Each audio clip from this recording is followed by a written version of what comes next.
उच्च रक्तदाब म्हणजे हायपरटेन्शन हा आजच्या काळातील आरोग्याचा मोठा प्रश्न बनला आहे. उच्च रक्तदाबला सायलेंट किलर डिसीज असेही म्हणतात, कारण की ह्याची लक्षणे बरीच वर्ष नसतात, परंतु दीर्घकालीन अनियंत्रित रक्तदाबामुळे किडनीचे आजार, मेंदूचे आजार, रक्तवाहिन्यांचे आजार, हृदयविकार इत्यादी गंभीर आजारांचा धोका वाढतो. अनेक संशोधनातून असे निष्पन्न झालेले आहे की मिठाचे अधिक प्रमाणात सेवन हे उच्च रक्तदाबाचे प्रमुख कारण आहे. त्यामुळे मिठाचे सेवन कमी करणे अत्यंत आवश्यक आहे. दररोज 5 ग्रामपेक्षा कमी मिठाचे सेवन करणे हे फायदेशीर ठरते.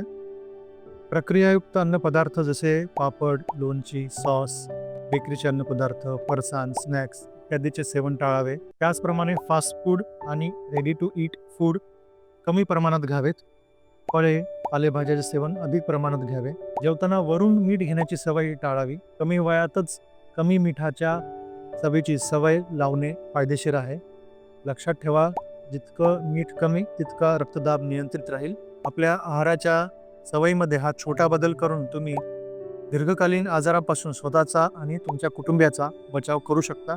त्यामुळे मीठ कमी खा.